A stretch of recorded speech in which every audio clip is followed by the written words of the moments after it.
Hostel एकदम खाली खाली लग रहा है। हाँ यार, ज्यादातर लड़कियां आज आई नहीं। अच्छा, और बता, तेरी छुट्टियां कैसी रही? एकदम रॉकेट।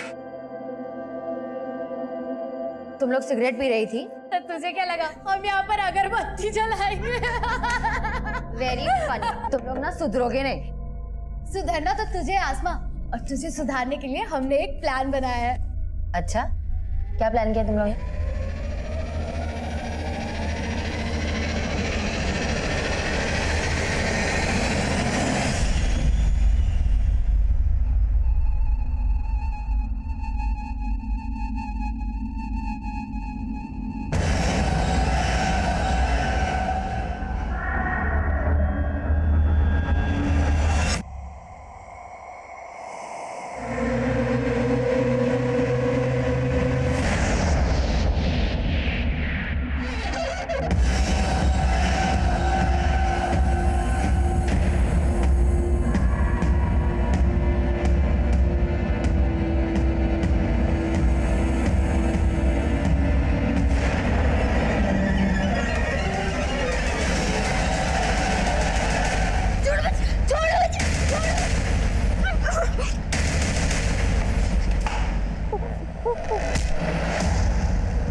लगता है किसी लड़की का रेप हुआ है। अरे रेप नहीं, मुझे तो मर्डर लगता है, वरना इतना पुलिस नहीं होता यहाँ पर।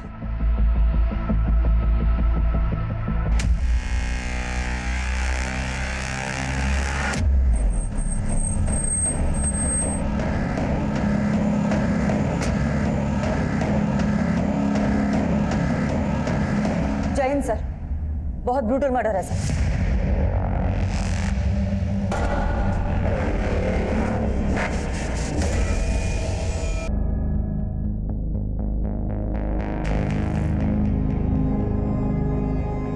सर,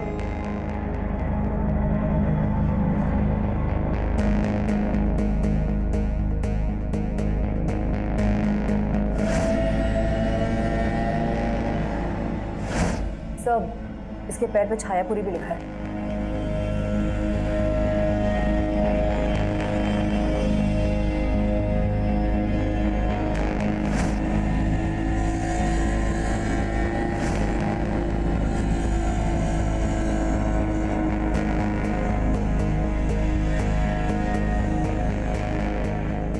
सर, इस रूम में आसमा के अलावा 2 लड़कियां और रहती हैं। एक सुप्रिया जो अभी हॉस्टल में है, और दूसरी लड़की दिवाली वेकेशन से अभी तक आई नहीं है वापस।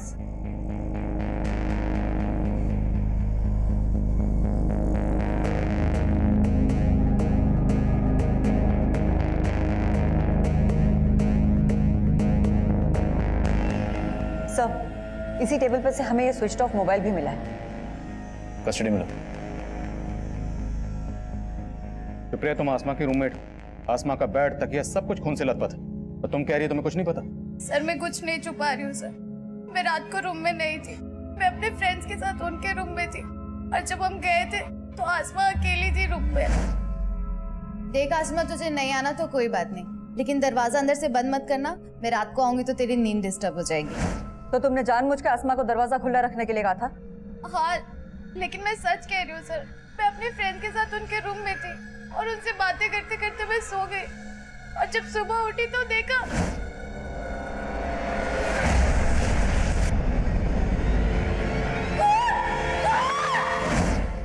सर, सुप्रिया बिल्कुल सही कह रही है, ये हमारे साथ ही थी पूरा टाइम।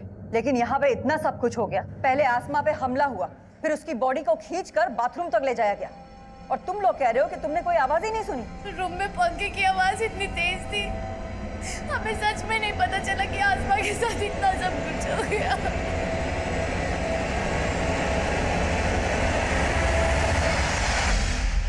इतना ब्रूटल मर्डर, लड़की को कमरे से घसीट कर बाथरूम तक ले जाया गया। किसी ने कुछ देखा नहीं, किसी ने कुछ सुना नहीं, जरूर कोई कुछ छुपा रहा है। हो सकता है सर, लेकिन आसमा की लाश को देख के ऐसा लगता है जैसे उसके साथ रेप भी हुआ था। जरूर कोई लड़का इन्वॉल्व है, लेकिन ये गर्ल्स हॉस्टल है सर, और वार्डन का कहना है कि यहाँ पे 24 घंटे तक सिर्फ एक गार्ड ही रहता है, और एक कुक है जो सुबह आता है और रात में चला जाता है। गार्ड को हमने हिरासत में ले लिया है सर। हाँ सर, ये वही कुक है जो सुबह 6 बजे आता है और रात को 10 बजे डिनर के बाद चला जाता है। उसके बाद सोने से पहले मैं खुद पूरा राउंड लगाती हूँ। कल रात 11 सवा 11 बजे मैंने पूरा राउंड लगाया था, लेकिन सर तब सब कुछ ठीक था, और सुबह सुप्रिया की 5 बजे आवाज आई, तब सब पता चला। आसमा का हॉस्टल में किसी से कोई झगड़ा? नहीं सर।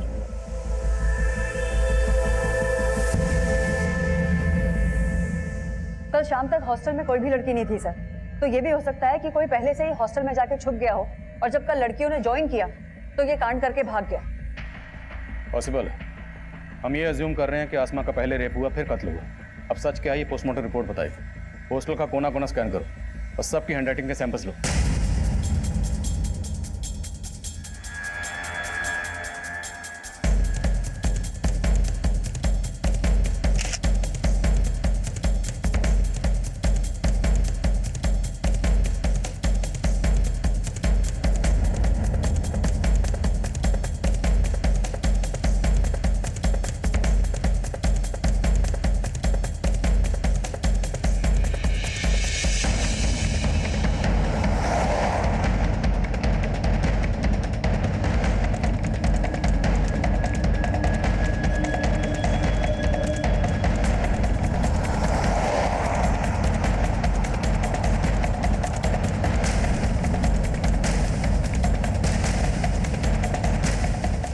ये इतना ऊंचा है सर कि यहाँ से आना और भागना दोनों ही पॉसिबल नहीं है।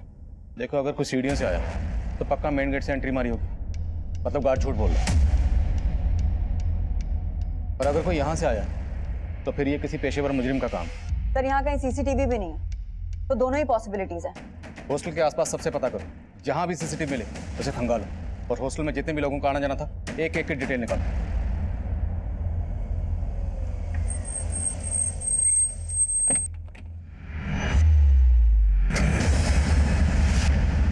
भैया हुआ क्या है? मैडम, आपकी बेटी का रेप करके मर्डर कर दिया गया है, इस बारे में आप क्या कहेंगी? क्या बकवास कर रहे हैं आप? ये बात सही है तुम्हारा? नहीं नहीं नहीं नहीं, कुछ नहीं हुआ है।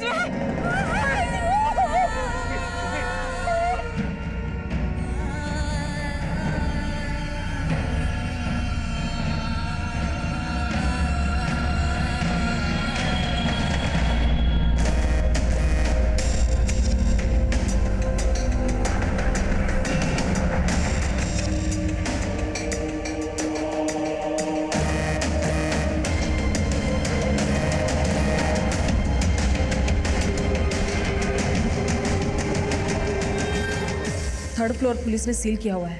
फिलहाल बाकी के रूम में तुम लोग आपस में एडजस्ट कर लो।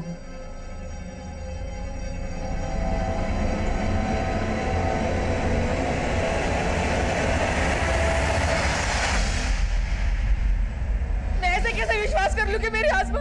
आप बैठिए, बैठ। मुझे कुछ नहीं पता, मुझे एक बार मेरी बेटी को दिखा दीजिए प्लीज, मुझे एक बार मेरी बेटी को देख लेने दीजिए ना मैडम। मैम आप बैठिए सर, प्लीज। मैम पानी दीजिए।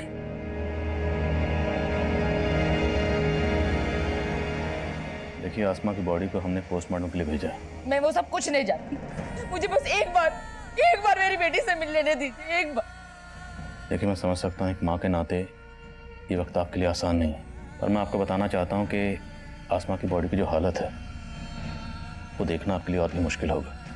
आपके कह देने से मैं मान लूं कि मेरी बच्ची, अरे कल ही तो उसे हंसता खेलता देखा था। अम्मी इतनी मुश्किल से पैक किया था, अपने ऑफिस खोल दिया।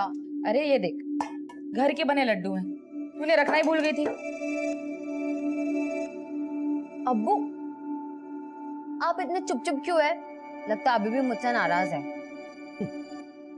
बेटा, ख्यालात तो तेरी अम्मी से भी नहीं मिलते हमारे, फिर भी निभा लिया ना। तू तो बच्ची है हमारी। वाह फूफा, अस्सलाम वालेकुम फूफी। आज ये आसमा झुक गया या जमीन पे रह के आप भी आसमा छू बैठे?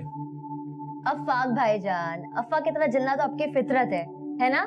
जब देखो अब्बू और मेरे बीच में आग लगाते रहते हैं। तो कल रात को ही उसे हॉस्टल ड्रॉप करके आया था। और आज सुबह। देखिए, जिस तरह से आसमा को मारा गया काफी दिल दहलाने वाला है। ये जरूर किसी ऐसे शख्स का काम है जिसकी आसमा से गहरी रंजिश रही होगी। तो क्या आसमा ने कभी आप लोगों से इसके खिलाफ कुछ कहा था? नहीं सर, उसने कभी कुछ ऐसा नहीं बताया।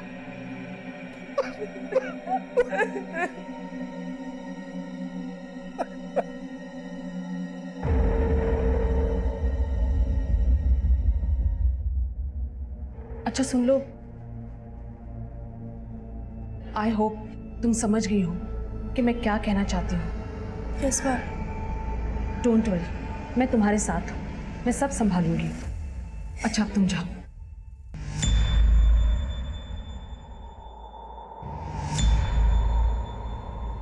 हमने कई लोगों की हैंडराइटिंग ली है सर, लेकिन किसी की भी लिखावट इस लेटर की लिखावट से मैच नहीं करती। हमने बहुत सारे लोगों के फुटप्रिंट्स भी लिए हैं, लेकिन अभी तक किसी के खिलाफ कुछ पता नहीं चल पाया है। क्राइम सीन पर यह लेटर मिला और आसमा के बदन पर छायापुरी लिखा हुआ। छायापुरी नाम का कोई मैगजीन भी है ना? जी हाँ सर, इस मैगजीन के अंदर सेक्स रिलेटेड कंटेंट ही छपता है। मैं कमिंग सर? क्या मैं? सर, आसमा की प्रीलिमिनरी पोस्टमार्टम रिपोर्ट आ गई है।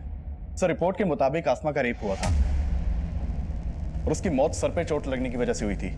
आसमा पर हमला हुआ उसके रूम में। सबकी लिस्टिंग कर और शहर के सभी इंस्टीट्यूट को उठाओ और तोड़ो एक एक को। आसमा रेप और मर्डर केस में जहां हम एक तरफ आसमा की जिंदगी के पन्ने पलट कर देख रहे थे, वहीं दूसरी तरफ हमें इस केस में किसी बाहरी एंगल की पॉसिबिलिटी भी नजर आ रही थी। इसलिए हमने शक की बुनियाद पर कई हिस्ट्री शीटर्स को उठाया।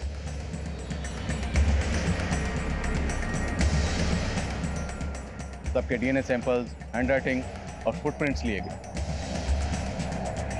हमने हर वो मुमकिन कोशिश की जिससे हम जल्द से जल्द मुजरिम तक पहुंच सकें।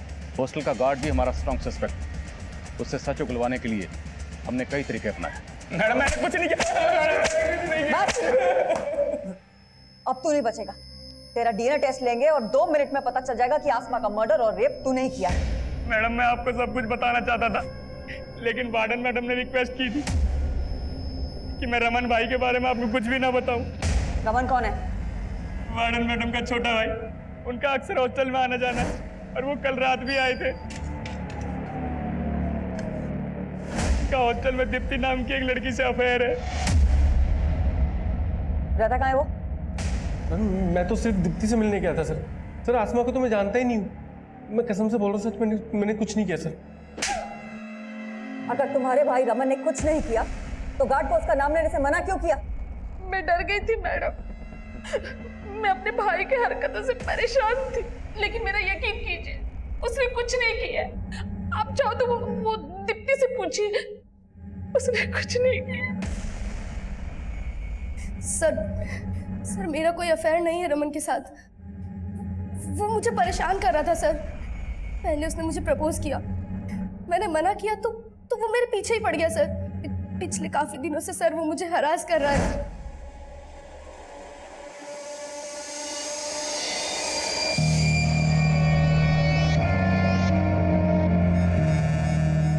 मैं उसका फोन नहीं उठा रही थी तो वो उस रात हॉस्टल में आ गया।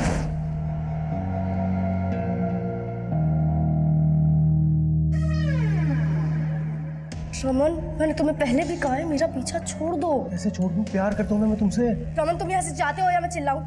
मैंने उसको वार्न किया था सर, तो वो वहाँ से चला गया था। उसके बाद क्या हुआ मुझे नहीं पता सर। सुबह मेरी नींद शोर से ही खुली थी सर। मैंने वार्डन मैम को रमन के बारे में बताया था, मगर वार्डन मैम ने मुझे चुप रहने के लिए कहा। मुझे नहीं पता रमन ने आसमा के साथ कुछ किया या नहीं। तो दीप्ति की तरह तो आसमा के पीछे पड़ा होगा। तुझे लगा दीप्ति नहीं तो आसमा? नहीं सर, ऐसा कुछ नहीं है सर। मैं दीप्ति से प्यार करता हूँ। मिलने दीप्ति से गया होगा, लेकिन आसमा ने तुझे देख लिया। वो शोर ना मचा दे इसलिए तूने उसे। नहीं सर, ऐसा नहीं है सर। मैं तो तभी वहां से चला गया था।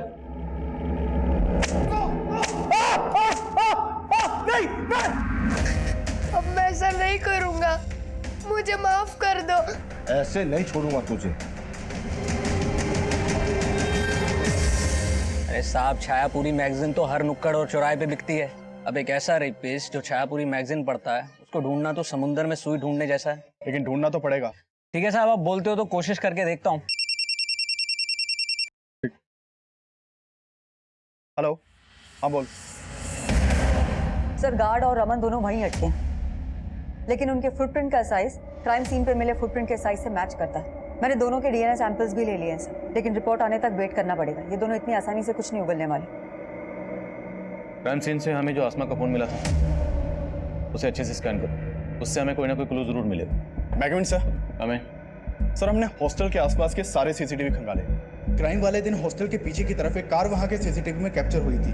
सर मैं वहाँ की फुटेज लाया हूँ। लेकर सर इस गाड़ी का नंबर विजिबल नहीं है। मैंने इस गाड़ी के बारे में आसपास के लोगों से पूछताछ की, लेकिन पहले किसी ने भी इस गाड़ी को यहाँ नहीं देखा।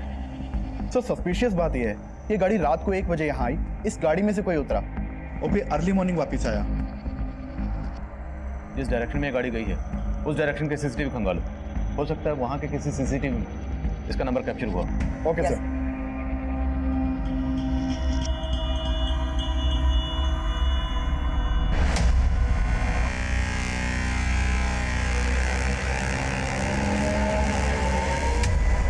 अनुराग इधर आना। Yes ma'am. ये आसमा के फोन पे अफवाक नाम के लड़के के 5 मिस कॉल है। मैम अफाक तो आसमा का कजन है, जो आसमा के पेरेंट्स के साथ आया था। अफवाक ने आसमा को 5 बार कॉल किया, लेकिन आसमा ने एक भी बार रिसीव नहीं किया। लेकिन बाद में आसमा की अपनी मदर से बात हुई है। ये चक्कर क्या है? आसमा के पेरेंट्स से दोबारा मिलना पड़ेगा। ये वही गर्ल्स हॉस्टल है जहां आसमा का इतना ब्रूटल रेप और मर्डर हुआ, पर पुलिस अभी तक इस केस में नाकाम नजर आ रही है। अब अफसोस करने का क्या फायदा? वक्त रहते अगर आसमा के पर काट दिए होते तो यह दिन नहीं देखना पड़ता। चारों तरफ इज्जत का कचरा हो रहा है। आपको अपनी इज्जत की पड़ी, अपनी बच्ची का कोई दुख नहीं। दुख है मुझे, इसीलिए कोस रहा हूं तुझे। एक नहीं सुनती थी मेरी। पता नहीं वहां किस लड़के के साथ चक्कर चल रहा था उसका। वहां उसके साथ इतना कुछ हुआ और आप उसको ही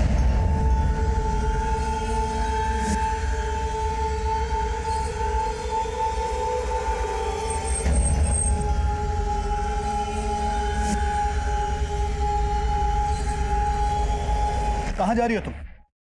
मुझे अपनी बेटी को इंसाफ दिलाना है और आपको ये साबित करना है कि मेरी बेटी गलत नहीं थी। गलत वो था जिसने मेरी बेटी के साथ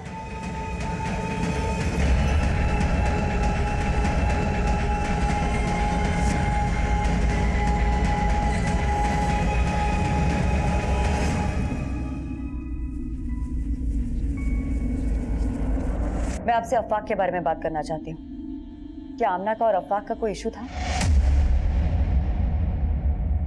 कैसी बातें कर रही हैं मैडम? भला अफाक का आसमा से क्या इशू होगा? देखिए, मर्डर वाली रात को अफवाक ने 5 बार आसमा को फोन किया था और उसने एक भी बार उसका फोन नहीं उठाया। और उन 5 मिस्ड कॉल्स के बाद उसकी बात आपसे हुई थी। क्या बात हुई थी? बस नॉर्मल बातें हुई थी। हाँ अम्मी, मैं ठीक हूँ और अच्छे से पहुँच गई थी। बस ठीक से रहना। तो अकेली रहती है ना तो दिल में फिक्र सी रहती है। आप मेरी टेंशन मत लो अम्मी। अच्छा अब्बू से बात करवाओ। अरे तेरा अबू तो बाहर टहलने गए हैं और फोन भी घर पर छोड़ गए। अच्छा, मुझे उनसे कुछ बात करनी थी, आएंगे तो फोन करवाना। अच्छा, ऐसी क्या बात है जो सिर्फ अबू से करनी है, मुझसे नहीं? ऐसा कुछ नहीं अम्मी, बस बात करनी थी कुछ। अब्बू आएंगे ना तो मेरी बात करवाना उनसे। उस दिन मैं जरा देर से टहल कर घर वापस आया। इन्होंने बताया था मुझे लगा रात काफी हो गई है, इसलिए अगले दिन फोन करूंगा ये सोचकर सो गए हम लोग। लेकिन ऐसी क्या बात होगी जो वो आपसे ही करना चाहती थी? मुझे खुद कुछ समझ में नहीं आ रहा मैडम। देखिए, हमें पता चला है कि आसमा लिबरल थॉट्स की लड़की थी और शायद आपको उसकी इस बात से परेशानी भी थी। तो कहीं कुछ ऐसा तो नहीं कि आप हमसे कुछ छुपा रहे हो? कैसी बातें कर रही हैं मैडम आप? मैं भला आपसे कुछ क्यों छुपाऊंगा? मैं मानता हूं कि हमारी बेटी आसमा कुछ अलग ख्यालात की थी, लेकिन मैंने हमेशा उसको यही समझाया कि बेटा इस तरीके की बातें सिर्फ बातें करने तक ठीक, कोई महान नहीं बनता इन बातों से, बल्कि दुनिया सबसे पहले दुश्मन ऐसे ही लोगों की बनती है। मैडम अब तो मुझे यकीन हो चला है कि मेरी बेटी ऐसी नफरत का शिकार हुई जिसमें लोग बस्ती की बस्ती जला देते हैं। वो तो फिर भी एक छोटी सी मासूम मेरी प्यारी सी बच्ची थी।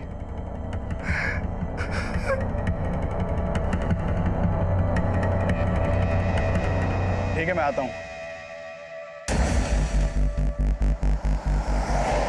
सर मैंने ब्रोथल में फील्डिंग लगाई तो एक टिंडा नाम के आदमी का मालूम चला। कौन टिंडा? ये आदमी है साहब, ब्रोथल में काफी आना जाना है इसका, काफी वैशी है ये आदमी। वो टिंडा है ना, दिमाग से एकदम सटका हुआ है। जो भी उसके साथ जाती है ना, उसका हालत खराब कर देता है। एक नंबर का जानवर है, जानवर। आप एक बार देख लो, हो सकता है ये वही सनकी आदमी हो जिसे आप ढूंढ रहे हैं। आसमा के पेरेंट्स से अफाक के बारे में बात की? सर वो अफाक पे कोई शक नहीं जता रहे, और अफाक से मैं खुद मिली थी ये जानने के लिए कि उसने उस रात आसमा को इतने सारे कॉल्स किए क्यों थे। मैम मैं उसे हॉस्टल छोड़ के घर आया तो ऐसे ही कॉल किया था, ये जानने के लिए कि सब खैरियत है कि नहीं। लेकिन उसके साथ कुछ ठीक हुआ नहीं, और उसने तुम्हारे कॉल्स भी रिसीव नहीं किए। क्यों? पता नहीं मैम, मुझे लगा सो गई होगी। लेकिन तुम्हारे मिस्ड कॉल्स के बाद उसने अपनी अम्मी से भी बात करी, लेकिन तुम्हें कॉल बैक नहीं किया। कोई ना कोई वजह तो होगी ना, कहीं को छुपा तो नहीं रहा तुम हमसे? नहीं मैम, मैं कुछ नहीं छुपा रहा। फिर भी इस अफाक के बारे में सब कुछ पता करो, हो सकता है कुछ छुपा रहा हो, और ये भी पता करो कि मर्डर की रात ये कहाँ था। Okay sir. मैं कम इन सर। सर हमारे खबरियों से इस तेजस उर्फ टिंडा नाम के आदमी की इंफॉर्मेशन मिली है। सर इसके बारे में जो भी पता चला उस हिसाब से शक किसी के ऊपर जाता है। सर मैंने चेक किया, मर्डर वाली रात इसका फोन हॉस्टल वाले एरिया में ही एक्टिव था। उठाओ इसे। Yes sir.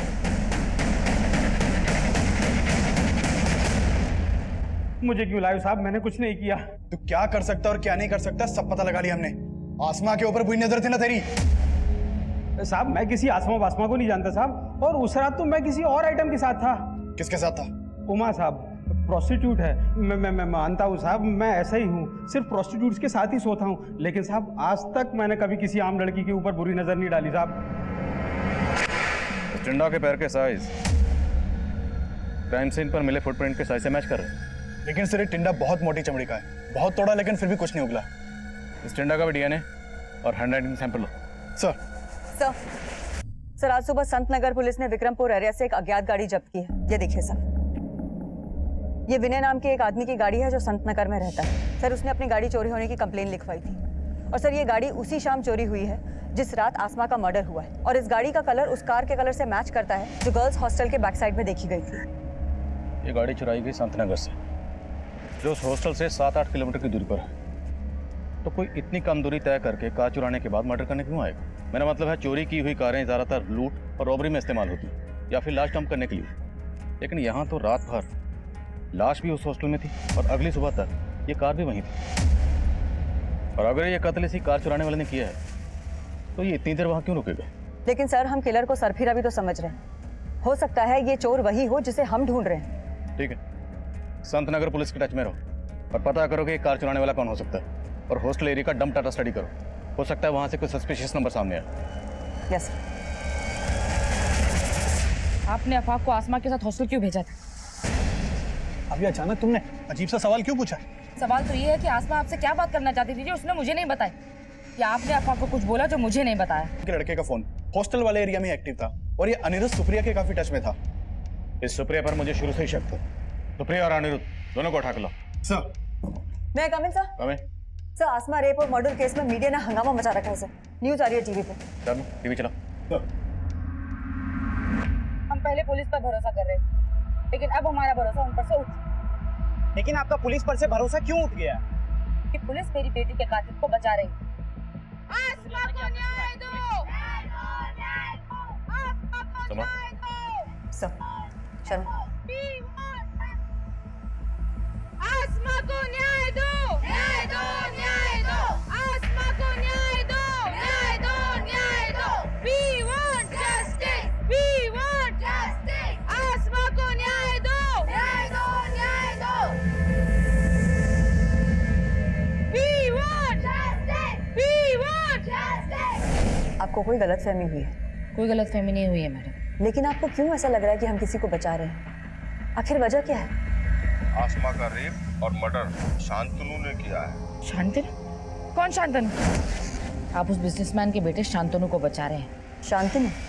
मैम ये शांतनु अनिरुद्ध का दोस्त है, जिसका नंबर हमें सुप्रिया के कॉल रिकॉर्ड से मिला था। वो मर्डर वाली रात शांतनु का नंबर भी हॉस्टल वाले एरिया में ही बंद था। लेकिन उस पीसीओ से फिरोजा को किसने फोन किया था ये हमारे लिए जानना बहुत जरूरी है। एक काम करो, अनिरुद्ध, शांतनु और सुप्रिया इन तीनों को लेकर आओ और पीसीओ पे भी जाके आओ। Okay ma'am. तो अनिरुद्ध और शांतनु, तुम लोग उस रात हॉस्टल गए थे या नहीं? हाँ सर, ये दोनों गर्ल्स हॉस्टल में आए थे, लेकिन सर ये लोग मुझसे और मेरी फ्रेंड से मिलने आए थे। उस रात हॉस्टल में ज़्यादा लड़कियां नहीं थी, इसीलिए हमने पार्टी प्लान किया था। मैंने आसमा को भी इनवाइट किया था सर। व्हाट? तू उन लोगों को यहाँ बुला रही है? पागल हो गई सुप्रिया? किसको पता चला ना तुझे यहाँ से निकाल देंगे। लेकिन उसने आने से मना कर दिया। फिर हम लोग दूसरे रूम में पार्टी कर रहे थे।